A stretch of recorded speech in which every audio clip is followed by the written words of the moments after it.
આજના આ ખાસ વિશ્લેષણમાં આપ સૌનું ખૂબ ખૂબ સ્વાગત છે. આજે આપણે એક એવી અદ્ભુત પ્રતિભા વિશે વાત કરવાના છીએ જેમણે સાહિત્ય અને ભાષા વિજ્ઞાનના ક્ષેત્રમાં પોતાની એક અમીટ છાપ છોડી છે. આપણે વાત કરી રહ્યા છીએ વિદ્વાન હરિવલ્લભ ચુનીલાલ ભાયાણી વિશે.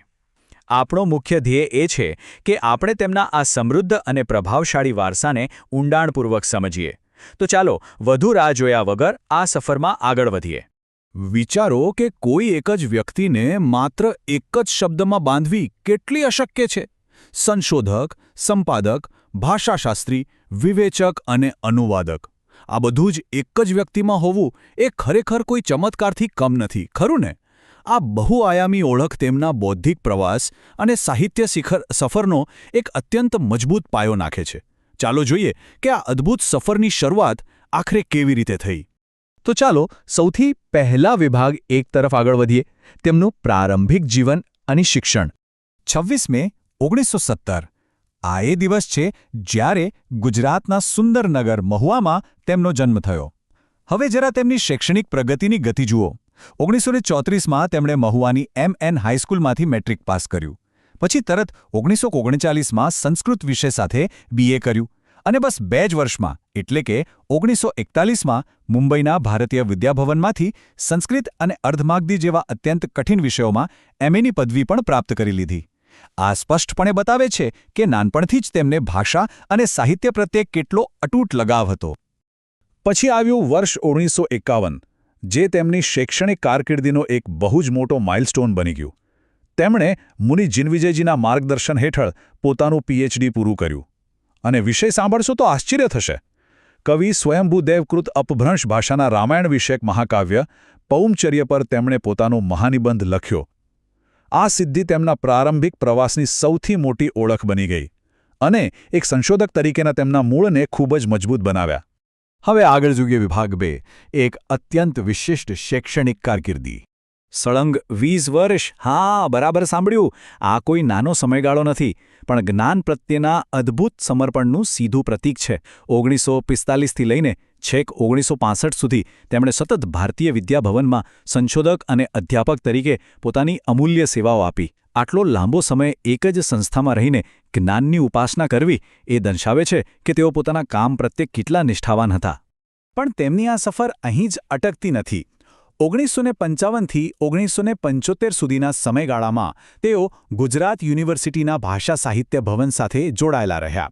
1975માં સ્વૈચ્છિક નિવૃત્તિ તો લીધી, પણ કામ કરવાનું બંધ બિલકુલ ન કર્યું. તેઓ અમદાવાદના લાલભાઈ દલપતભાઈ પ્રાચ્ય વિદ્યા મંદિરમાં માનદ પ્રાધ્યાપક તરીકે જોડાયા અને પછી તો 1980માં છેક ત્રિવેન્દ્રમની ઇન્ટરનેશનલ સ્કૂલ ઓફ દ્રવિડિયન લિંગ્વિસ્ટિક્સમાં પણ ગુજરાતીના પ્રોફેસર રહ્યા. આખા દેશમાં જુદી જુદી સંસ્થાઓમાં તેમના જ્ઞાન અને માર્ગદર્શનની કેટલી બધી માંગ હતી તે આપણે સ્પષ્ટપણે જોઈ શકીએ છીએ. જો તેમના અંગત જીવનની એક નાનકડી ઝલક જોઈએ તો વર્ષ 1050માં હરિવલ્લભ ભાયાણીના લગ્ન ચંદ્રકલા સાથે થયા હતા. આગળ વધીએ વિભાગ 3 પર, તેમનું વિશાળ સાહિત્યિક પ્રદાન એટલે કે સાહિત્ય સર્જન. ભાષાશાસ્ત્ર અને વ્યાકરણની જો વાત કરીએ તો ભાયાણીજીનું કામ ખરેખર અજોડ છે. જુઓ, શબ્દકથા, અનુશીલનો, શબ્દ પરિશીલન અને વ્યુત્પત્તિ વિકાર જેવા અત્યંત ગહન ગ્રંથો તેમણે રચ્યા. એટલું જ નહીં, ગુજરાતી ભાષાના ઇતિહાસની કેટલીક સમસ્યાઓ અને 1150થી 1550 સુધીનું ગુજરાતી ભાષાનું ઐતિહાસિક વ્યાકરણ જેવા અમૂલ્ય પુસ્તકો પણ આપ્યા. આ માત્ર નામો નથી, પણ ભાષાના વિશ્લેષણના એવા શિખરો છે જે તેમની અદ્ભુત વિદ્વત્તા સાબિત કરે છે. ભાષાના એકદમ મૂળ સુધી જવાની તેમની આ ધગશ ખરેખર પ્રેરણાદાયક છે. હવે માત્ર વ્યાકરણ જ નહીં, વિવેચન અને સ્મરણોમાં પણ તેમની કલમ એવી જ અવિરત ચાલી છે. શોધ અને સ્વાધ્યાય, હિન્દીમાં શોધ ઓર સ્વાધ્યાય, અનુસંધાન, કાવ્યનું સંવેદન અને ભાવના વિભાવના જેવા ઉત્તમ વિવેચન ગ્રંથો તેમણે આપ્યા. તો સામે પક્ષે કમળના તંતુ જેવી રચના પણ છે, જેમાં પ્રાચીન કથાઓનું વાર્તા સ્વરૂપે સુંદર આલેખન છે. સાથે જ મુક્તક મમરા અને સેતુબંધ જેવી બેનમૂન રચનાઓ. અને આ બધામાં સૌથી વિશેષ ઉલ્લેખ કરવો પડે તેમની આત્મકથા તે હી નું દિવસનો. આ પુસ્તક એક સાચા અર્થમાં તેમની અસાધારણ સાહિત્યિક યાત્રાનો જીવંત દસ્તાવેજ છે. હવે પહોંચીએ અંતિમ તબક્કા પર, વિભાગ 4, ચિરસ્થાયી વારસો અને પુરસ્કારો. આટલું અદ્ભુત પ્રદાન કર્યા પછી સ્વાભાવિક છે કે સાહિત્ય જગતના સર્વોચ્ચ સન્માનો તેમને મળ્યા જ હોય. રણજીતરામ સુવર્ણચંદ્રક, દિલ્હી સાહિત્ય અકાદમીનો પુરસ્કાર, પીવી કાણે સુવર્ણચંદ્રક, પ્રેમાનંદ સુવર્ણચંદ્રક અને સાહિત્ય ગૌરવ પુરસ્કાર. આ લિસ્ટ ખરેખર પ્રભાવશાળી છે.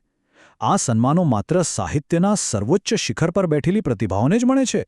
આ બધું તેમની અથાક મહેનતનું સાચું પ્રમાણ છે. 25 માર્ચ વેદ એન્ડ સિક્સના રોજ ભલે તેમનું અવસાન થયું, પણ તેમનો આ જ્ઞાનનો વારસો આજે અમર છે. તો આજના આ વિશ્લેષણના અંતે એક મોટો પ્રશ્ન આપણા સૌના મનમાં જરૂર ઉઠવો જોઈએ. એક બહુઆયામી વિદ્વાનનું આવું ઊંડું સમર્પણ આજે આપણી પ્રાદેશિક ભાષાઓને સમજવાની દ્રષ્ટિને કેવી રીતે ઘડી રહ્યું છે? હરિવલ્લભ ભાયાણીજી જેવા વિદ્વાનોનું કાર્ય એ કોઈ વીતી ગયેલો ભૂતકાળ નથી, પણ એ તો આપણા વર્તમાન અને ભવિષ્યની સમજણનો એક મજબૂત પાયો છે. ખરું ને?